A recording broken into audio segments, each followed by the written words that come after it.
صل على محمد وعلى آل محمد كما صليت على إبراهيم وعلى آل إبراهيم إنك حميد مجيد اللهم بارك على محمد وعلى آل محمد كما باركت على إبراهيم وعلى آل إبراهيم إنك حميد مجيد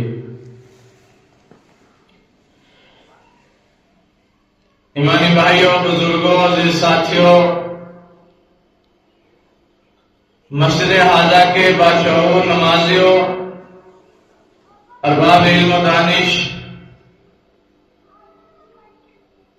اللہ سبحانہ و تعالی نے قرآن کریم میں زمانے کی قسم کھائی، والعصر، قسم ہے زمانے کی، ان الانسان لفی خسر، کہ یہ جو انسان ہے یہ بڑے گھاٹے میں ہے، نقصان میں ہے۔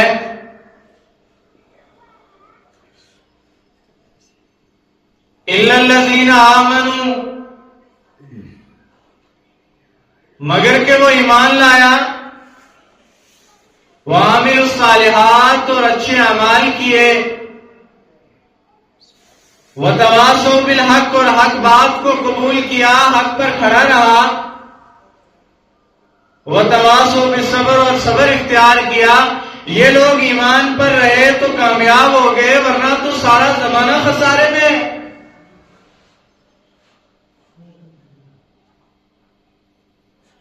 دنیا کے اندر انسان اپنے دشمن کو تلاش کرتا ہے، وہ یہ چاہتا ہے کہ یہ پتہ چل جائے کہ میرا دشمن کون ہے، وہ یہ چاہتا ہے کہ پتہ چل جائے کہ مجھے نقصان کون پہنچانے والا ہے۔ مگر قرآن کریم نے انسان کو اپنا دشمن بتایا کہ انسان کا سب سے بڑا جو دشمن ہے وہ انسان خود ہے، نفس امارہ ہے، انسان کی سوچ ہے، انسان کا کردار ہے، انسان کی ذاتیات ہے کہ وہ اس کے اندر رہ کر کتنا اپنے آپ کو فائدہ پہنچاتا ہے یا کتنا نقصان پہنچاتا ہے۔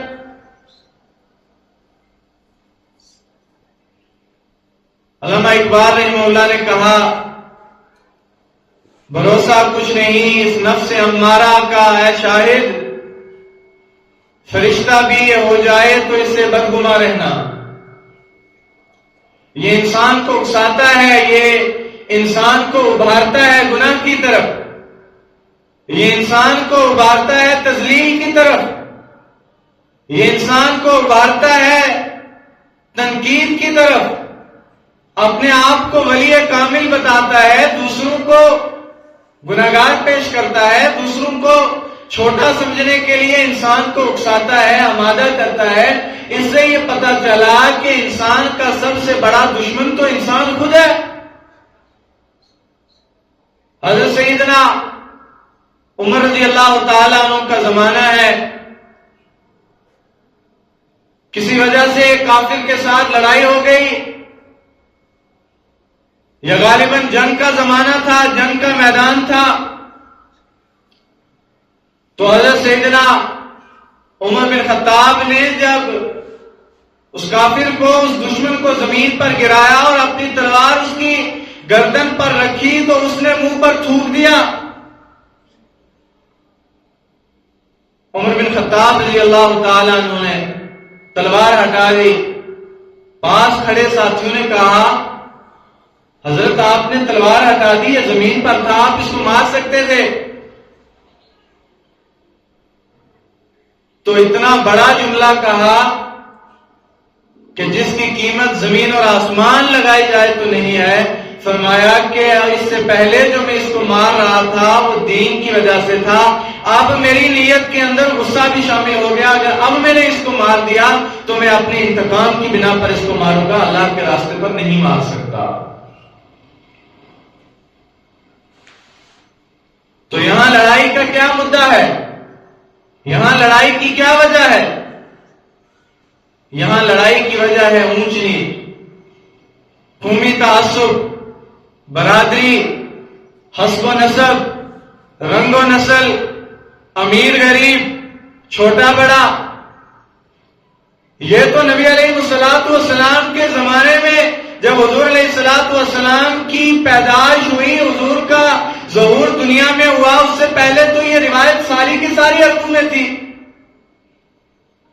اونٹوں پر لڑتے، پانی پلانے پر لڑتے، ایک نے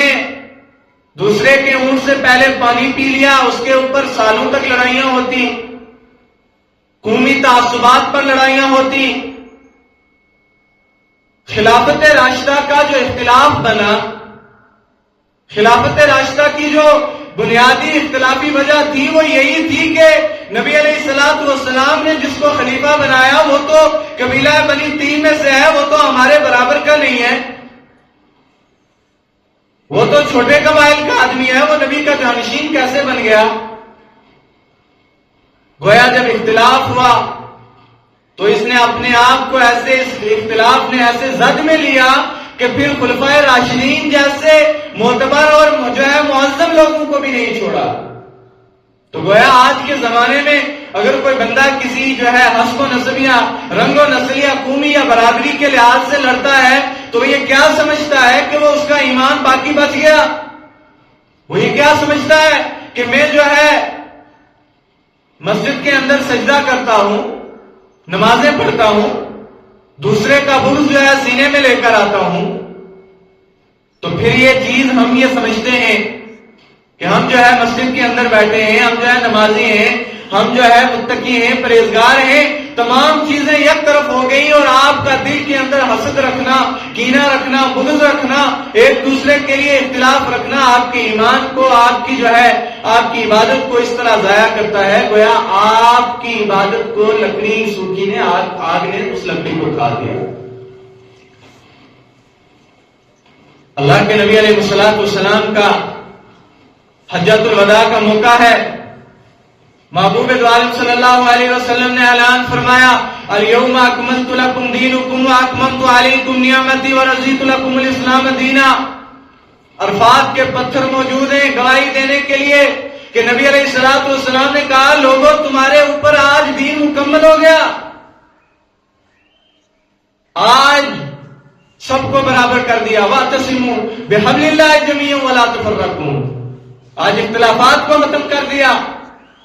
آج قومیت کے نام پر بٹنے کو اختلاف جو ہے ختم کر دیا۔ لِقَبَائِلَ لِتَعَارَفُوا إِنَّ أَكْرَمَكُمْ عِندَ اللَّهِ أَتْقَاكُمْ، قرآن نے کہا ہے کہ لوگوں کو ہم نے تعارف کے لیے بنایا، نہ کہ قومیت میں بٹنے کے لیے بنایا۔ انسان کا، مسلمان کا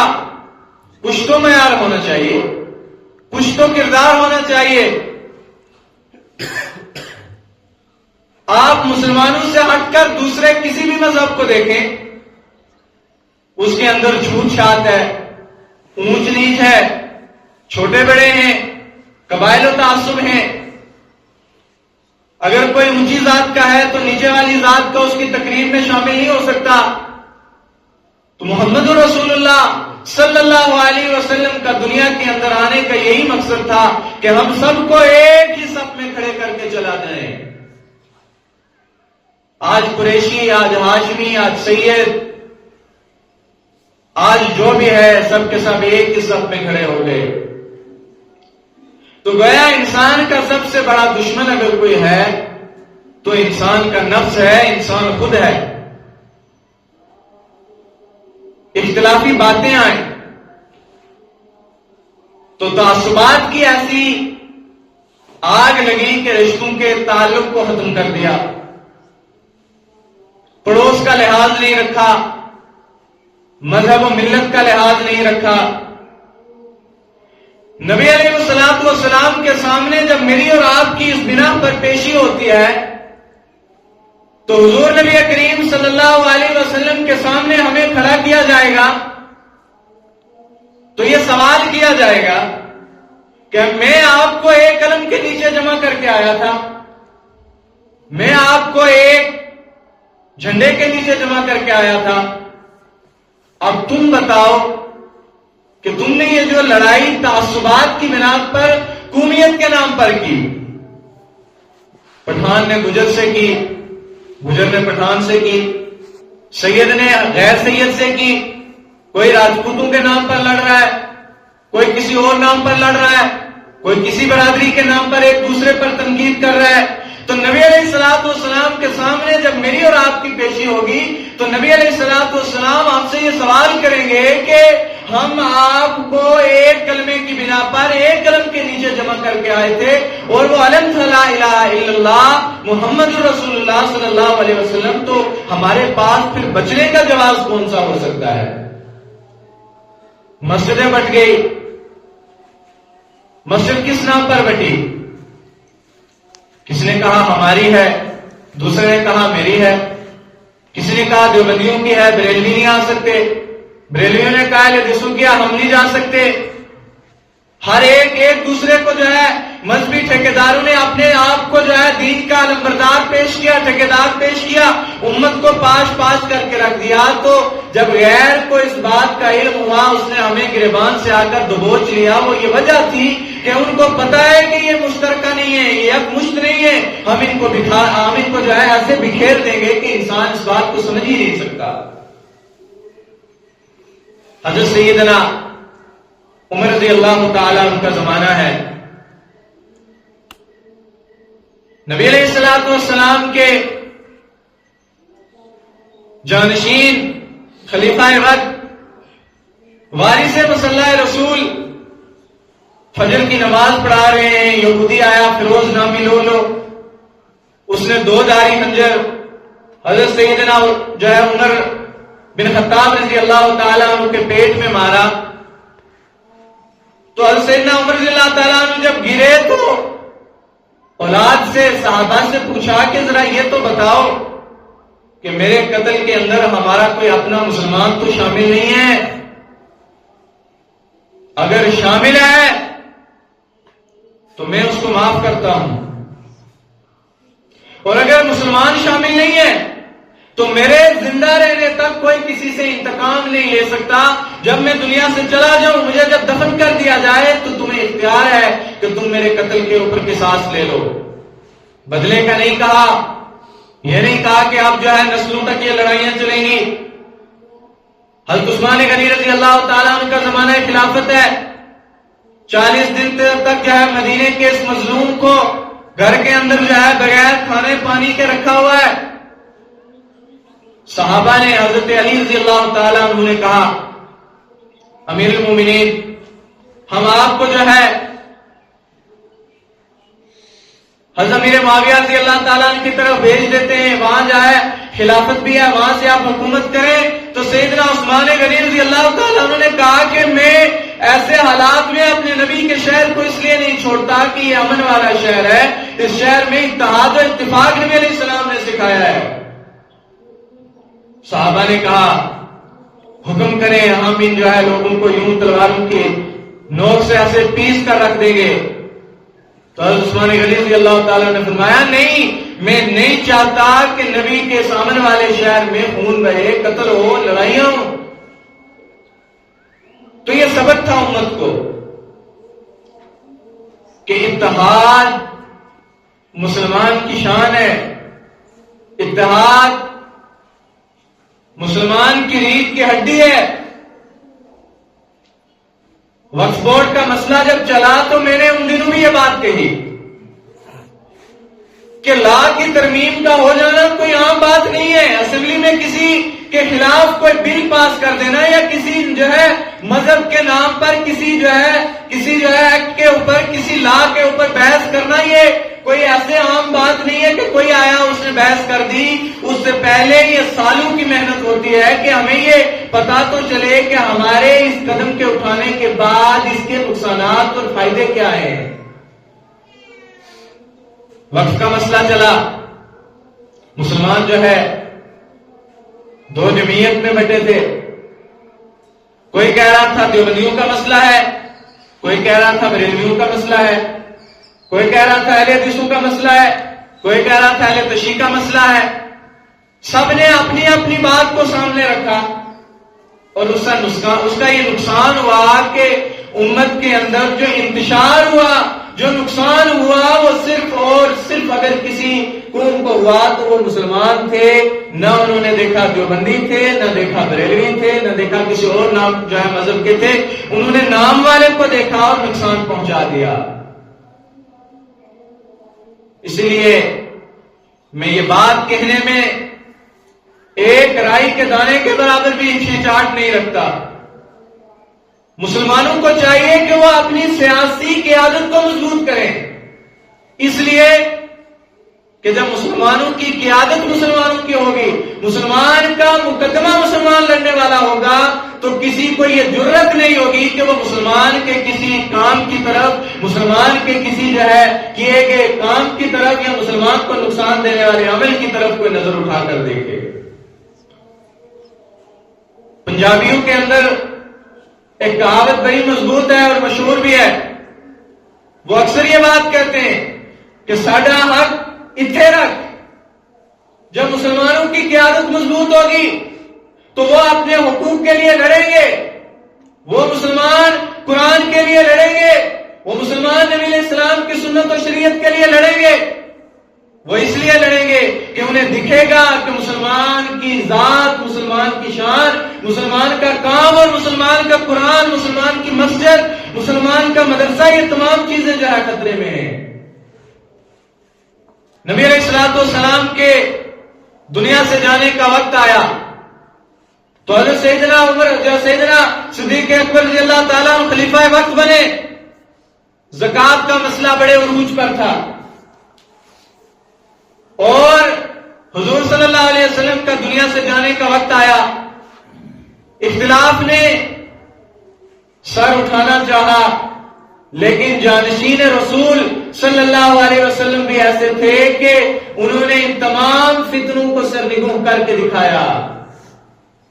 عمر رضی اللہ تعالیٰ عنہ جیسے بہادر، جلیل القدر، حوصلے اور فراش والے شخص نے کہا صدیق اکبر رضی اللہ تعالیٰ عنہ کو کہ امیر المومنین، ابھی نبی علیہ الصلوۃ والسلام کو گئے ہوئے بہت کم وقت ہے، مسلمان صدمے میں، اور اگر آپ اس وقت زکوٰۃ کے مسئلے کو اٹھاؤ گے تو یہ انتشار کی طرف چلے جائیں گے۔ میں یہ کہتا ہوں کہ اس مسئلے کو ابھی جو ہے ختم کر دیتے ہیں، کچھ وقت گزرے گا ہم اس کو پھر نہ جو ہے نافذ کر دیں گے۔ تو حضرت سیدنا ابو بکر رضی اللہ تعالیٰ عنہ نے جو جملہ کہا وہ یہ تھا کہ ابو بکر تم یہ بات مجھے کہتے ہو، میں یہ کہتا ہوں کہ اگر ابو بکر کی پنڈلیوں کو کتے پکڑ لیں، ایلبس الدین وعن الحی، ابو بکر کی پنڈلیوں کو کتے پکڑ لیں، ابو بکر یہ گوارا تو کر سکتا ہے، نبی کے دین میں تحریف کر دی جائے ابو بکر گوارا نہیں کر سکتا۔ تو دین کے اندر تحریف، میں یہ بات جا بجا کہتا ہوں کہ ہمارے اختلافات، ہماری لڑائیاں، ہماری جو ہے جھگڑے اپنی جگہ سب ٹھیک ہیں، تم اگر کسی کے ساتھ کرتے ہو تو کریں، اس لیے کہ وہ تمہاری ذات کا مسئلہ ہے۔ کسی جھگڑے کو ذاتیات تک نہ لائیں، کردار کشی نہ کریں، اس سے مسجد کو نہ بانٹیں، اس سے مدرسے کو نہ بانٹیں، اس سے دینی نقصانات پیدا نہ کریں۔ اس لیے نہ پیدا کریں کہ جب دیکھنے والا کوئی دیکھے گا تو وہ یہ کہے گا کہ مسلمان کا شروع سے یہی سیاپا رہا، یہ آپس میں اتحاد نہیں کر سکے، یہ آپس میں جو ہے مل کر نہیں رہ سکے۔ اور یہ روایتیں موجود ہیں کہ جب ترکیوں نے حکومت کی تو سالوں تک جو ہے خلافت عثمانیہ نے اپنے پنجے گاڑ کر رکھے، پوری دنیا کے اوپر حکومت تھی، مسجد اقصی فتح کروا لی، مدرسوں کو نافذ کروایا، دین کو قائم کروایا، مخلص لوگ کھڑے ہوئے، اور اٹھے کہاں سے؟ ترکیوں کا قبیلہ اٹھا، اجداد ان کا جو ہے چرواہا تھا، بکریاں چراتا تھا، اپنے قبیلے کو متحد کیا اور اس کو کہا کہ ہم نے اپنی قیادت کو مضبوط کرنا ہے، ہم نے اپنے علم کو مضبوط کرنا ہے، ہم نے اپنے آپ کو مضبوط کرنا ہے۔ تو قبیلہ بنایا، قبیلے میں سرداری قائم کی، اس خاندان سے پھر اللہ سبحانہ و تعالیٰ نے ایسے چشم و چراغ پیدا کیے کہ آج تک جب نام لیا جاتا ہے کہ مسجد نبوی کی تعمیر کس نے کی تو یہ بات کہتے ہوئے کوئی ہچکچاتا نہیں ہے کہ ترکیوں کے اجداد میں سے خلیفہ سلطان بن عبد الحمید نے یہ جو ہے مسجد نبوی کی تعمیر کروائی، یہ ان کے کام تھے۔ لیکن جب آپسی اختلاف پیدا ہوئے، آپس میں اندر جو ہے اختلاف پیدا ہوئے تو پھر ایسے جو ہے دوسروں کو موقع ملا کہ خلافت کی جڑیں اٹھائی، آج تک خلافت کا نام تک باقی نہیں رکھا۔ ہم کیا سمجھتے ہیں؟ ہم ایسے ہی رہیں گے؟ حضرت سید علی میاں ندوی رحمہ اللہ کے تاریخ کے اوراق موجود ہیں۔ برما سے گزر ہوا اور برما والے موسیقی کے بیچ دودھ تھے، شراب کے بیچ دودھ تھے، عیاش تھے، اور صحابہ کا بھی زمانہ ہے، صحابہ جنگ سے واپس لوٹ رہے ہیں، جو ہے کفار مکہ نے یہ بات کہی کہ ہم ان کو راستے سے ہٹاتے ہیں، ان کو ہم دین سے ہٹاتے ہیں۔ کہا کیا کام کریں؟ کہا اپنی عورتوں کو بغیر کپڑوں کے ان کے راستے میں کھڑا کر دو، یہ جب ان کو اس حال میں دیکھیں گے وہی ان کا ایمان جو ہے پھسل جائے گا۔ تو وہ جو عورتیں تھیں وہ یہ قسم کھا کر کہتی ہیں کہ جب یہ لوگ ہمارے پاس سے گزرے تو ہمیں یہ لگا کہ یہ سارے کے سارے اندھے ہیں، ان کو تو نظر ہی کچھ نہیں آتا۔ یہ صحابہ کا معیار تھا۔ تو علی میاں ندوی رحمہ اللہ نے یہ بات کہی، کہا میرا گزر ہوا، میں نے جب برما کے حالات دیکھے کہ جو ہے موسیقی میں، ساز و آواز میں، یہ اس طرح نشے میں، نشیب و فراز میں یہ ایسے دکھ ہیں کہ میں نے ان کے حالات کو دیکھ کر کہا کہ برما والوں تمہارے اوپر کبھی اللہ ایسے حالات لے کر آ جائے گا کہ تم مسجد میں جانا چاہو گے، تمہیں مسجد کے قریب نہیں جانے دیا جائے گا، تم نماز پڑھنا چاہو گے تمہیں سجدے نہیں کرنے دیے جائیں گے، تم داڑھی ٹوپی پہننا چاہو گے تمہیں نہیں پہننے دی جائے گی۔ پھر وہ وقت آیا، دنیا نے دیکھا کہ برما کے ایسے حالات بنے کہ اگر کسی کے نام کا بھی پتہ چلتا تھا یہ مسلمان تھا تو ذبح کر دیا جاتا تھا۔ اور یہ قرآن کا فیصلہ ہے، کسی مولوی کا یا کسی تاریخ دان کا نہیں ہے۔ قرآن نے کہا لئن شکرتم لازیدنکم ولئن کفرتم ان عذاب ربی لشدید۔ تو اس سے یہ ہے کہ اگر ایمان کی نعمت ہمیں ملی تو اس کا یہ مطلب تھا کہ ہم نے اس کی قدر کرنی تھی، اس کے اوپر شکر ادا کرنا تھا۔ اللہ کے نبی علیہ الصلوۃ والسلام کے جو ہے قول کے اوپر، آواز کے اوپر لبیک کہنی تھی۔ مشہور صحابی ہیں، فرماتے ہیں نبی کریم صلی اللہ علیہ وسلم مسجد کے اندر خطبہ دے رہے ہیں، کوئی صحابی آئے، صحابی نے آ کر کہا یا کھڑے تھے تو نبی علیہ الصلوۃ والسلام نے اس کو کہا اجلس۔ تو باہر بکریوں کے جو ہے باڑے میں سے آ رہے ایک صحابی کو دیکھا جہاں بکریاں باندھتے ہیں، تو وہاں سے جب وہ صحابی کے کان میں آواز پڑی تو اس صحابی نے وہیں بیٹھ دیا، وہیں بیٹھ گئے۔ کسی نے پوچھا آپ یہاں کیوں بیٹھے؟ میں نبی علیہ الصلوۃ والسلام نے کہا تھا بیٹھ جاؤ۔ کہا تیرا اللہ بھلا کرے، یہ حکم اللہ کے نبی نے تجھے نہیں دیا تھا، یہ تو مسجد کے اندر صحابی کو کہا تھا۔ کہا نہیں، عاشق ہوئے عشق کماویں دل رکھیں وام پہاڑا ہو، کہ جنہوں نے عشق کی، جنہوں نے محبت کیا، پھر انہوں نے جس سے محبت ہوئی اس کے ہر انداز کو اپنے اندر لایا۔ تو صحابہ نے نبی علیہ السلام سے محبت کی تھی، تو فرمایا جب حضور کی بات ہم نے سنی، جب حضور کی آواز ہمارے کان میں پڑی تو پھر مجھے یہ سوچنے کا جو ہے موقع نہیں میں نے مناسب سمجھا کہ آپ نے سوچوں کس کو کہا گیا، میں نے کہا بیٹھ جانا چاہیے، حکم کی تعمیل یہ ہے۔ مسجد نبوی کو دیکھیں، آج کوئی غیر ایمان والا ہماری مسجد کے اندر یا ہماری تقریب کے اندر یا ہمارے کسی دکھ سکھ کے اندر ہمارے پاس آ جائے تو ہم اسے ایسے آنکھیں پھاڑ کے دیکھتے ہیں کہ جس طرح وہ سلیمان علیہ السلام کے زمانے میں ایک آدمی کو اسرائیل نے دیکھا تھا، کہا تو یہاں کیا کر رہا ہے، تیرا تو مرنے کے وقت تھا، تو گیا ہم اس کو کھانے پہ آ جاتے ہیں۔ تو نبی علیہ الصلوۃ والسلام کے زمانے میں مسجد نبوی جرگے کی جگہ بھی تھی، جنگ کی مشق بھی مسجد نبوی میں کی جاتی تھی، فیصلے بھی وہیں سنے جاتے تھے، قاضی بھی وہیں بیٹھتا تھا،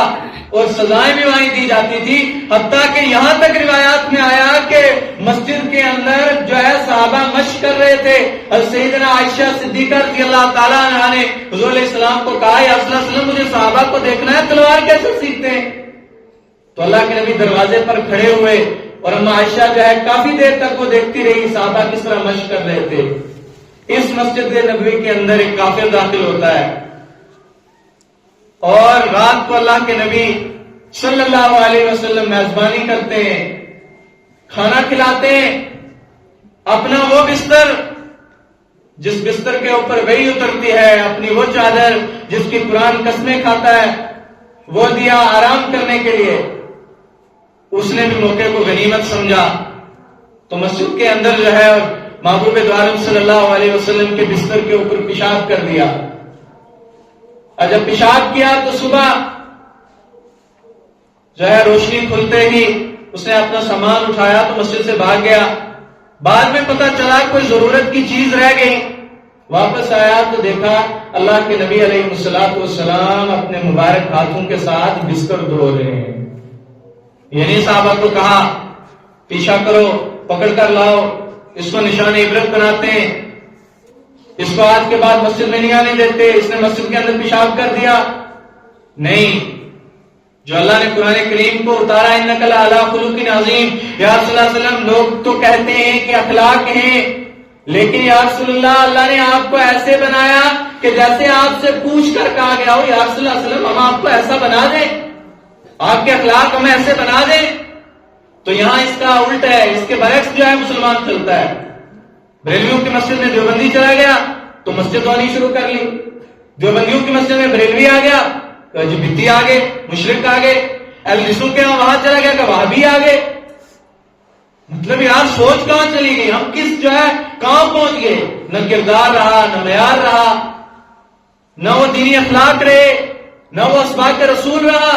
نہ قرآن یاد رہا، نہ قرآن کی تعلیم یاد رہی۔ اللہ کے نبی علیہ الصلوۃ والسلام ہمیں واعتصموا بحبل اللہ جمیعا ولا تفرقوا کے صف میں کھڑے کر کے گئے تھے، اور تاکید کے ساتھ حجۃ الوداع کے موقع پر یہ حدیث حضور نے بیان کی۔ میں کئی بار یہ حدیث سنا چکا ہوں۔ اللہ کے نبی علیہ الصلوۃ والسلام نے فرمایا عضوا علیہا بالنواجذ، ایک وقت آئے گا تم سے میری رسی کو، میری سنت کو، میرے دین کو تم سے چھینا جائے گا، تم سے جو ہے چھین کر لے جایا جائے گا۔ عضوا علیہا بالنواجذ، تو تم ان اپنے پیچھے والے دانتوں کے ساتھ مضبوطی سے پکڑ کر رکھنا تاکہ تم سے یہ دین کو چھین نہ سکے، تمہیں کوئی لڑا نہ سکے، تمہیں زمانہ جاہلیت کی طرف نہ لے جایا جا سکے۔ تم ایسا نہیں کرنا کہ جس طرح عرب والے پانی پر لڑتے تھے، اونٹوں پر لڑتے تھے، رنگ و نسب پر لڑتے تھے، حسب و نسب پر لڑتے تھے، قوم و برادری پر لڑتے تھے، حسب و نسب کے اوپر لڑتے تھے، مال پیسے پر لڑتے تھے، امیر غریب ہونے کی بنا پر لڑتے تھے، تم اس راستے پر اب نہیں جانا۔ اس لیے کہ ہم نے ایک ہی صف میں سب کو کھڑا کیا، ایک ہی صف میں کھڑے ہیں، محمود و ایاز، نہ رہا کوئی بندہ نہ بندہ نواز۔ اب اسی صف میں جو ہے بادشاہ بھی ہے، اسی میں نوکر بھی ہے، اور ہمیں بھی اس سبق کو جو ہے سینے کے ساتھ لگانا ہے کہ نبی علیہ الصلوۃ والسلام ہمیں علم لا الہ الا اللہ کے نیچے کھڑے کر کے گئے تھے۔ مذہب و ملت، رنگ و نسل، قوم و برادری بعد کی بات ہے، سب سے پہلے ہم ایمان والے ہیں، مسلمان ہیں، نبی کے امتی ہیں، یہی ہماری شان ہے۔ دوسرا نہ کوئی ہمارا تعارف ہے، نہ دوسری کوئی ہماری پہچان ہے۔ ہم نے اس بات کو سمجھنا ہے، اس پر جو ہے عمل کرنا ہے، اپنے اندر اس بات کو لانا ہے اگر زندگی کے اندر کامیاب ہونا چاہتے ہیں۔ اللہ تبارک و تعالیٰ کہنے سننے سے زیادہ عمل کی